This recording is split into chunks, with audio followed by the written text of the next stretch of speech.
ओम शांति। ओम शांति। ओम शांति। ओम शांति। ओम शांति। ओम शांति। आज 5 मार्च 2025 प्रातः मुरली ओम शांति। बाप दादा मधुबन कहाँ बैठे हैं? मधुबन में बाप दादा के सम्मुख बुद्धि से सभी पहुंचेंगे। आज बाबा ने मीठी मधुर मुरली में बताया कि बच्चे जितना जितना तुम देह भान में रहते हो उतने विकर्म बनते जाते हैं। तो क्या करना है? हमारे कर्म विकर्म ना बने, इसलिए हमें श्रीमत का पालन करना है। और श्रीमत क्या है?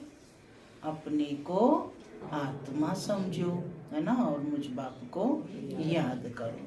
तो आत्म अभिमानी बन करके कर्म करेंगे तो कर्म सुकर्म बनते जाएंगे, सकारात्मक बनते जाएंगे, पॉजिटिव बनते जाएंगे। साथ ही बाबा ने बताया कि इस दुनिया में सबसे बड़ी खुराक कौन सी है?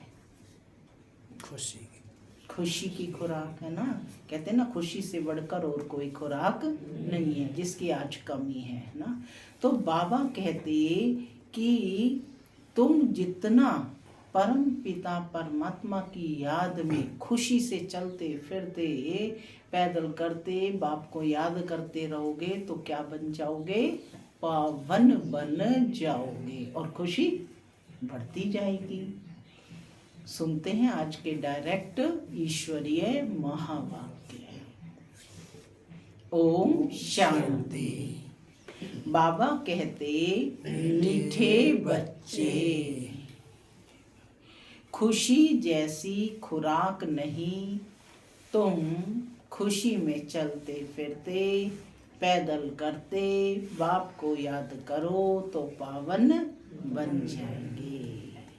खुशी जैसी खुराक नहीं, तुम खुशी में चलते फिरते पैदल करते बाप को याद करो तो पावन बन जाएंगे।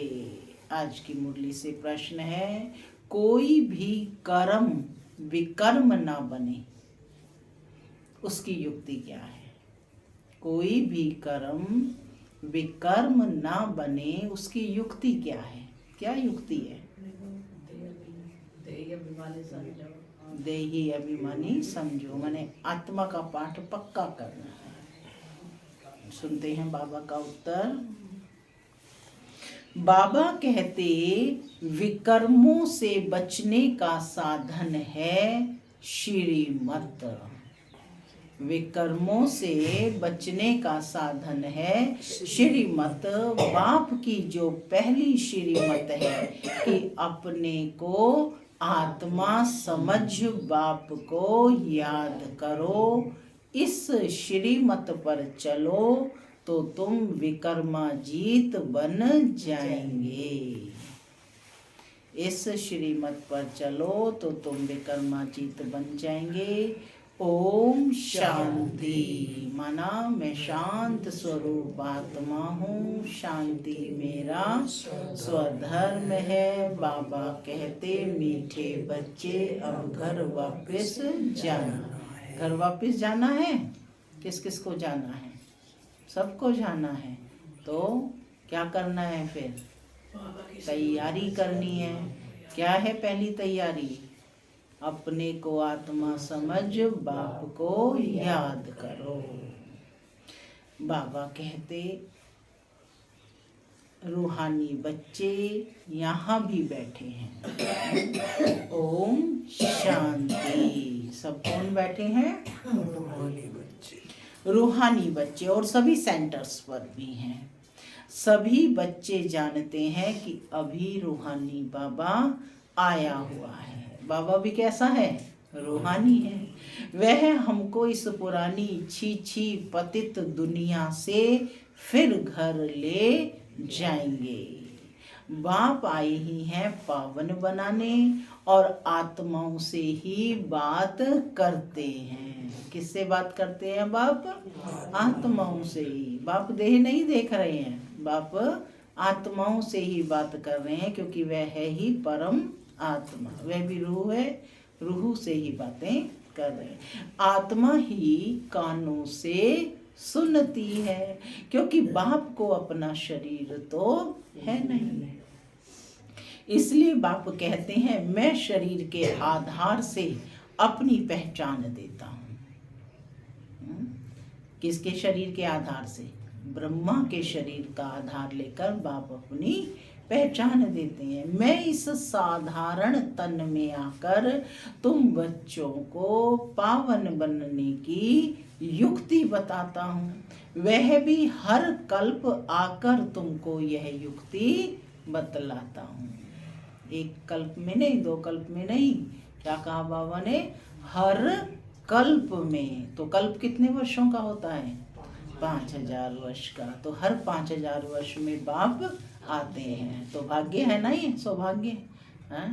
तो कहते कि वह भी हर कल्प आकर तुमको यह युक्ति बतलाता हूँ। इस रावण राज्य में तुम कितने दुखी बन पड़े हो। रावण राज्य शोक वाटिका के तुम हो।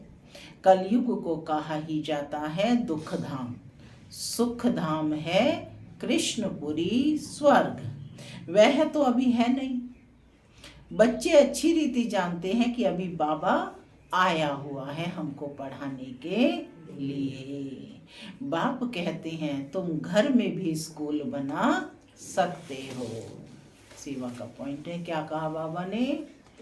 तुम अपने घर को भी स्कूल बना सकते हो। पावन बनना और बनाना है। खुद भी पावन बनना है और दूसरों को भी पावन बनाना है। तुम पावन बनेंगे तो फिर दुनिया भी पावन बनेगी। अभी तो यह भ्रष्टाचारी पतित दुनिया है। अभी है रावण की राजधानी। इन बातों को जो अच्छी रीति समझते हैं वह फिर औरों को भी समझाते हैं। बाप तो सिर्फ कहते हैं बच्चे अपने को आत्मा समझ मुझ बाप को याद करो, औरों को भी ऐसे समझाओ। माने आत्मा की नॉलेज देनी है। बाप आया हुआ है, कहते हैं मुझे याद करो तो तुम पावन बन जाएंगे। कोई भी आसुरी कर्म नहीं करो। माया तुमसे छी कर्म कराएगी। वह कर्म जरूर विकर्म बनेगा, क्योंकि जब माया कर्म करा रही है तो किस भान में है? देह के भान में। तो बाबा कहते जरूर वह विकर्म बनेगा। पहले नंबर में जो कहते हैं ईश्वर सर्वव्यापी है, यह भी माया ने कहलवाया ना। ये भी किसने कहलवाया? माया ने ना। माया ने ही तो बुद्धि भ्रष्ट की है, जो कहा कि ईश्वर सर्वव्यापी है। माया तुमसे हर बात में विकर्म ही कराएगी। कर्म अकर्म विकर्म का राज भी समझाया है। कौन सा राज? कर्म अकर्म विकर्म। माने कब हमारे कर्म अकर्म बनते हैं और कब विकर्म बनते हैं, ये राज भी बाप ने समझाया है। श्रीमत पर आधा कल्प तुम सुख भोगते हो, आधा कल्प फिर रावण की मत पर दुख भोगते हो। इस रावण राज्य में तुम भक्ति जो करते हो नीचे ही उतरते आए हो। तुम इन बातों को नहीं जानते थे, बिल्कुल ही पत्थर बुद्धि थे। पत्थर बुद्धि और पारस बुद्धि गाते तो है ना। भक्ति मार्ग में कहते भी हैं हे ईश्वर इनको अच्छी बुद्धि दो, तो यह लड़ाई आदि बंद कर दें। तुम बच्चे जानते हो बाबा बहुत अच्छी बुद्धि अभी दे रहे हैं। कैसी बुद्धि दे रहे हैं बाबा? अब अच्छी बुद्धि। बाबा कहते मीठे बच्चों तुम्हारी आत्मा जो पतित बनी है उनको पावन बनाना है याद की यात्रा से। कैसे पावन बनेंगे? याद की यात्रा से। भल घूमो फिरो बाबा की याद में। तुम कितना भी पैदल करके जाएंगे तुमको शरीर भी भूल जाएगा। गाया जाता है ना, खुशी जैसी खुराक नहीं। जब खुशी में है तो कितना ही चलते जाए। तो बाप की याद में रहेंगे तो खुशी रहेगी, और कितना भी चलेंगे, है ना, तो थकावट नहीं होगी। तो बाबा कहते तुमको शरीर भी भूल जाएगा। गाया जाता है ना कि खुशी जैसी खुराक नहीं। मनुष्य धन कमाने के लिए कितना दूर दूर खुशी से जाते हैं। यहाँ तुम कितने धनवान संपत्तिवान बनते हो। क्या बनते हो? धनवान और संपत्तिवान। बाप कहते हैं मैं कल्प कल्प आकर तुम आत्माओं को अपना परिचय देता हूँ। इस समय सभी पतित हैं जो बुलाते रहते हैं कि पावन बनाने के लिए आओ। आत्मा ही बाप को बुलाती है। रावण राज्य में शोक वाटिका में सभी दुखी हैं। इस दुनिया को क्या संज्ञा दी है? रावण राज्य, शोक वाटिका, इसमें सभी दुखी हैं। रावण राज्य सारी दुनिया में है। इस समय है ही तमो प्रधान सृष्टि। इस समय कैसी सृष्टि है? तमो प्रधान। सतो प्रधान देवताओं के चित्र खड़े हैं। गायन भी उन्हों का है। शांति धाम सुख धाम जाने के लिए मनुष्य कितना माथा मारते हैं, यह थोड़े ही कोई जानते हैं। भगवान कैसे आकर भक्ति का फल हमको देगा। माने ये नहीं पता कि भगवान कैसे आकर हमको भक्ति का फल देगा। तुम अभी समझते हो कि हमको भगवान से फल मिल रहा है। क्या मिल रहा है? भक्ति का फल, है ना। भक्ति के दो फल हैं। भक्ति के दो, सबने भक्ति की है ना, सारे भक्त आत्माएं है ना, है ना। कल बाबा ने स्पष्ट किया ना, जिन्होंने पहले पहले भक्ति की होगी उन्हें ही ज्ञान जो है अच्छे से समझ में आएगा और रुचि होगी। तो भक्ति के दो फल बताए बाबा ने। कौन कौन से हैं? एक है मुक्ति और दूसरा है जीवन मुक्ति। ये है समझने की बड़ी महीन बातें हैं। जिन्होंने शुरू से लेकर बहुत भक्ति की होगी वह ज्ञान अच्छी रीति लेंगे तो फल भी अच्छा पाएंगे। भक्ति कम की होगी तो ज्ञान भी कम लेंगे, फल भी कम पाएंगे। हिसाब है ना, नंबर वार पद है ना। बाप कहते हैं मेरा बनकर विकार में गिरा, मेरा बनकर विकार में गिरा तो गोया मुझे छोड़ा। एकदम नीचे आकर पड़ेंगे। कोई तो गिरकर फिर उठ पड़ते हैं, कोई तो बिल्कुल ही गटर में गिर जाते हैं। बुद्धि बिल्कुल सुधरती ही नहीं है। कोई को दिल अंदर खाता है, दुख होता है। हमने भगवान से प्रतिज्ञा की और फिर उनको धोखा दे दिया, विकार में गिर पड़ा, बाप का हाथ छोड़ा, माया का बन पड़ा। वे फिर वायुमंडल ही खराब कर देते हैं, श्रापित हो जाते हैं। बाप के साथ धर्मराज भी है ना। उस समय पता नहीं पड़ता कि हम क्या करते हैं, बाद में पश्चाताप होता है। ऐसे बहुत होते हैं, किसका खून आदि करते हैं तो जेल में जाना पड़ता है, फिर पश्चाताप होता है कि नाहिक उनको मारा। गुस्से में आकर मारते भी बहुत है। ढेर समाचार अखबारों में पढ़ते हैं, तुम तो अखबार पढ़ते नहीं हो। दुनिया में क्या क्या हो रहा है तुमको मालूम नहीं पड़ता है। दिन प्रतिदिन हालतें खराब होती जाती हैं, सीढ़ी नीचे उतरनी ही है। तुम इस ड्रामा के राज को जानते हो। बुद्धि में ये बात है कि हम बाबा को ही याद करें, कोई भी ऐसा छीछी कर्तव्य ना करें जिससे रजिस्टर खराब हो जाए। बाप कहते हैं मैं तुम्हारा टीचर हूँ ना। टीचर के पास स्टूडेंट की पढ़ाई का और चाल चलन का रिकॉर्ड रहता है ना। कोई की चाल बहुत अच्छी और कोई की कम, कोई की बिल्कुल खराब। नंबरवार तो होते हैं ना। यह भी सुप्रीम बाप कितना ऊंच पढ़ाते हैं, कितनी ऊंची पढ़ाई पढ़ाते हैं। वह भी हर एक की चाल चलन को जानते हैं। तुम खुद भी जान सकते हो कि हमारे में यह आदत है, इस कारण हम फेल हो जाएंगे। माने हर एक को पता होता है ना कि मेरी क्या कमी है, तो कहते हैं कि हमारे में यह आदत है, इस कारण हम फेल हो जाएंगे। बाबा हर बात क्लियर कर समझाते हैं। पूरी रीति पढ़ाई नहीं पढ़ेंगे, किसको दुख देंगे तो दुखी होकर मरेंगे, पद भी भ्रष्ट होगा, सजाएं भी बहुत खाएंगे। बाबा कहते मीठे बच्चे, अपनी और दूसरों की तकदीर बनानी है तो रहम दिल का संस्कार धारण करो। क्या कहा बाबा ने? दूसरों की तकदीर बनानी है तो कौन सा संस्कार धारण करो?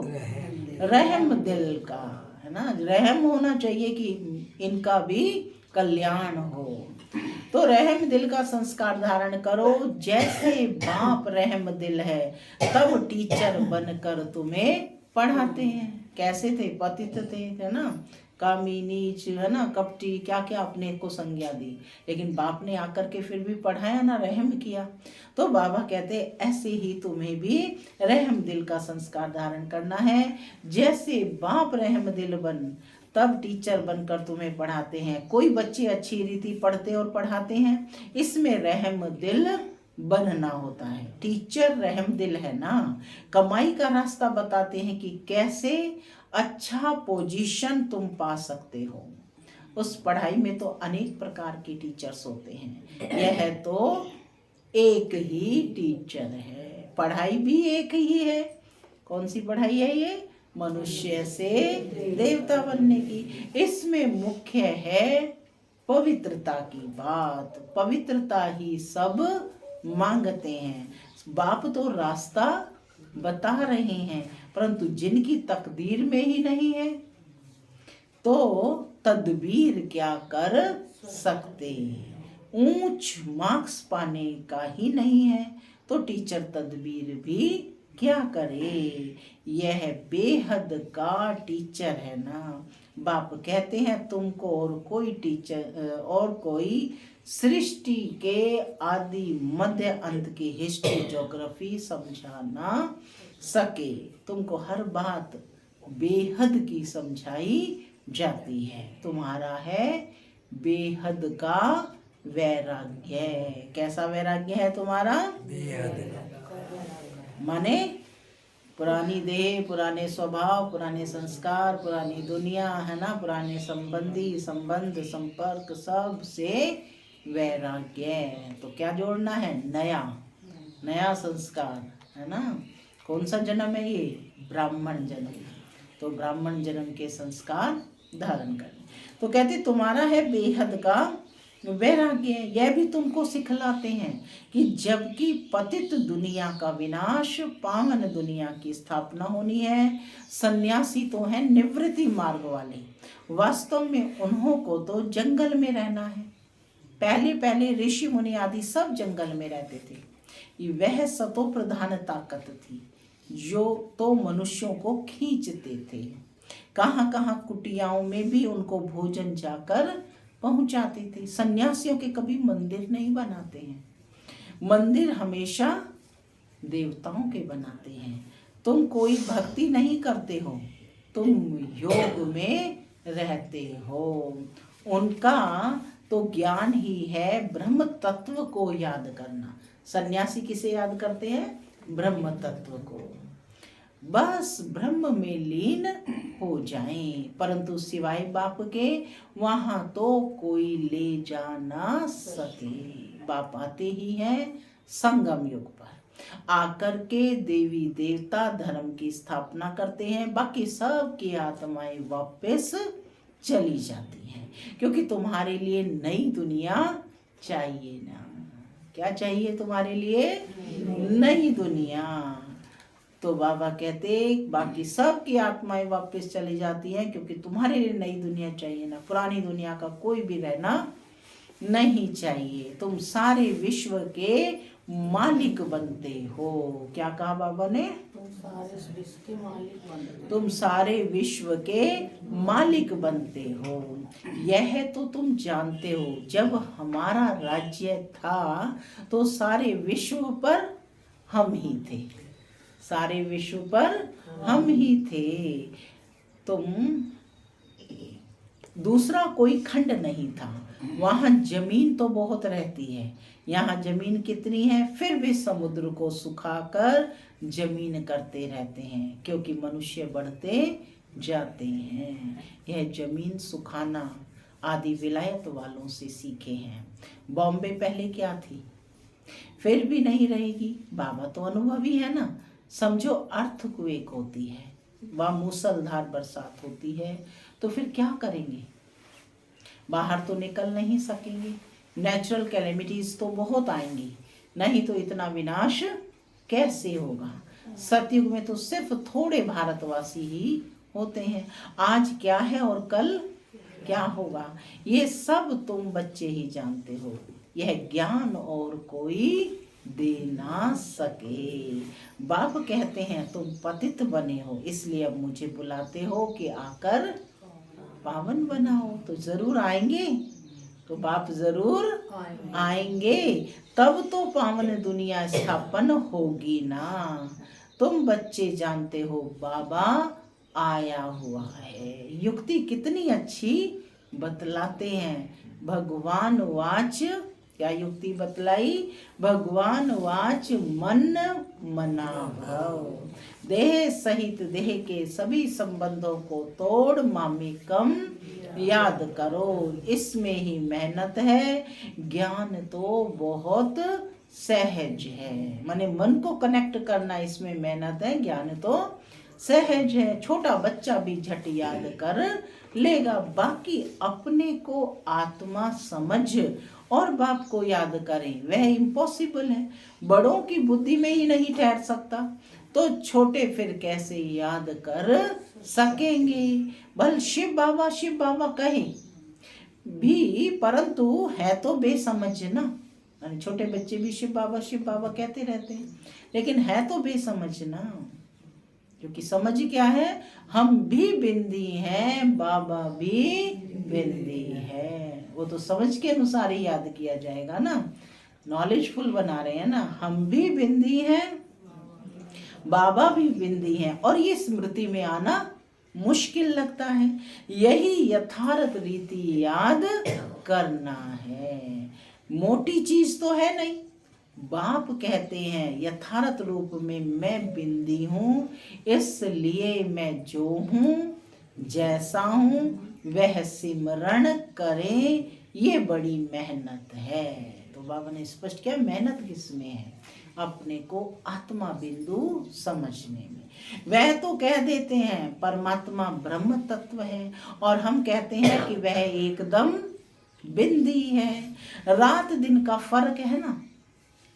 ब्रह्म तत्व जहां हम आत्माएं रहती हैं, उनको परमात्मा कह देते हैं। बुद्धि में यह रहना चाहिए कि मैं आत्मा हूँ, बाबा का बच्चा हूँ, इन कानों से सुनता हूँ, बाबा इस मुख से सुनाते हैं कि मैं परम आत्मा हूँ, परे ते परे रहने वाला हूँ। तुम भी परे ते परे रहते हो, परंतु जन्म मरण में आते हो, मैं नहीं आता हूँ। तुमने अभी अपने 84 जन्मों को भी समझा है, बाप के पार्ट को भी समझा है। आत्मा कोई छोटी बड़ी नहीं होती है। बाकी आयरन एज में आने से आत्मा कैसी हो जाती है, मैली बन जाती है। इतनी सी छोटी सी आत्मा में सारा ज्ञान है।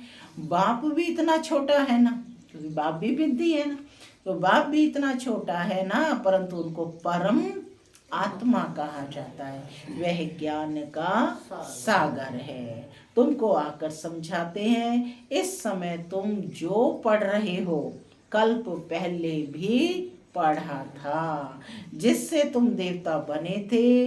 तुम्हारे में सबसे खोटी तकदीर उन्हों की है जो पतित बन अपनी बुद्धि को मलिन बना देते हैं, क्योंकि उनमें धारणा हो नहीं सकती।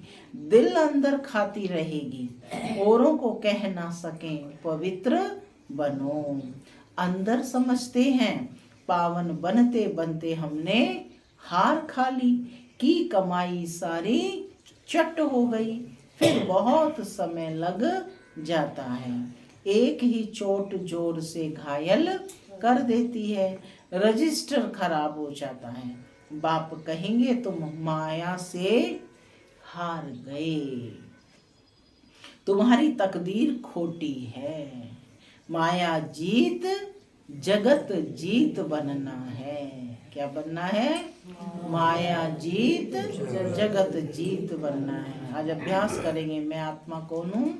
माया जीत जगत जीत। जगत जीत महाराजा महारानी को ही कहा जाता है, प्रजा को थोड़े ही कहेंगे।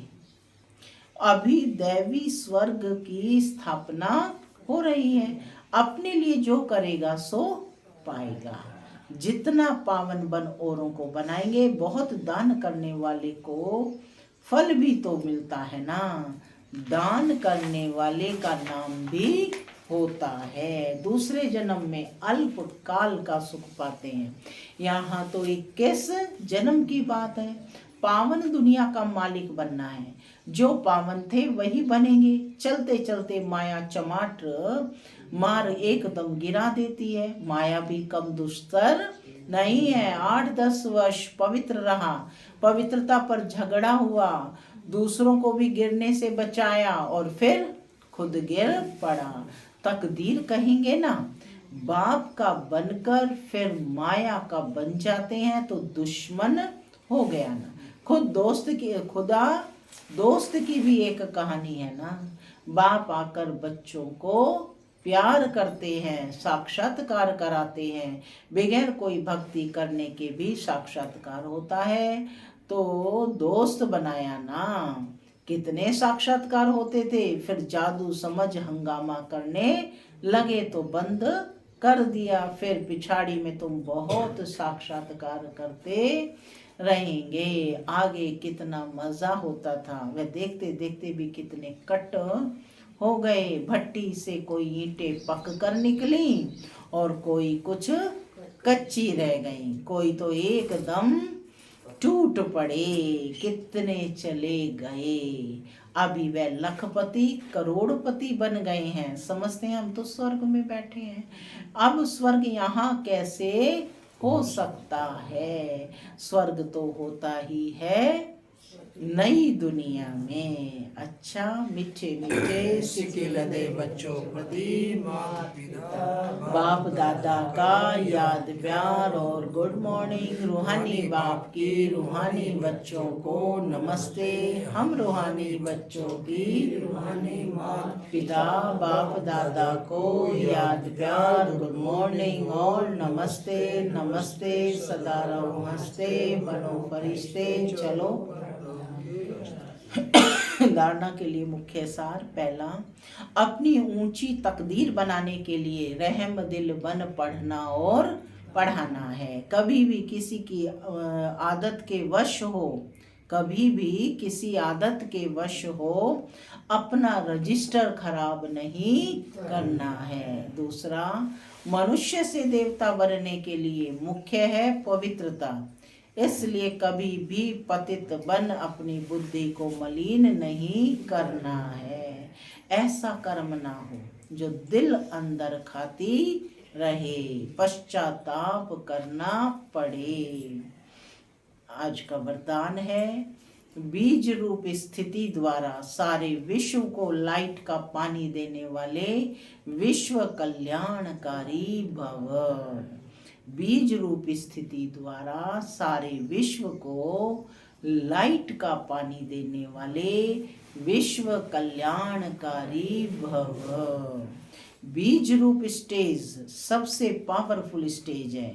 यही स्टेज लाइट हाउस का कार्य करती है। इससे सारे विश्व में लाइट फैलाने के निमित्त बनते हैं। वो जैसे बीज द्वारा स्वतः ही सारे वृक्ष को पानी मिल जाता है, ऐसे जब बीज रूप स्टेज पर स्थित रहते हो तो विश्व को लाइट का पानी मिलता है। लेकिन सारे विश्व तक अपनी लाइट फैलाने के लिए विश्व कल्याणकारी की पावरफुल स्टेज चाहिए। इसके लिए लाइट हाउस बनो, न कि बल्ब। हर संकल्प में स्मृति रहे कि सारे विश्व का कल्याण हो। स्लोगन है, एडजस्ट होने की शक्ति नाजुक समय पर पास विद ऑनर बना देगी। एडजस्ट करने की शक्ति नाजुक समय पर पास विद ऑनर बना देगी। अव्यक्त इशारे, सत्यता और सभ्यता रूपी कल्चर को अपनाओ। परमात्म प्रत्यक्षता का आधार सत्यता है। सत्यता से ही प्रत्यक्षता होगी। एक स्वयं की स्थिति की सत्यता, दूसरी सेवा की सत्यता। सत्यता का आधार है स्वच्छता और निर्भयता। इन दोनों धारणाओं के आधार से सत्यता द्वारा परमात्म प्रत्यक्षता के निमित्त बनो। इन दोनों धारणाओं के आधार से सत्यता द्वारा परमात्म प्रत्यक्षता के निमित्त बनो। किसी भी प्रकार की अस्वच्छता अर्थात जरा भी सच्चाई सफाई की कमी है तो कर्तव्य की सिद्धि नहीं हो सकती। ओम शांति।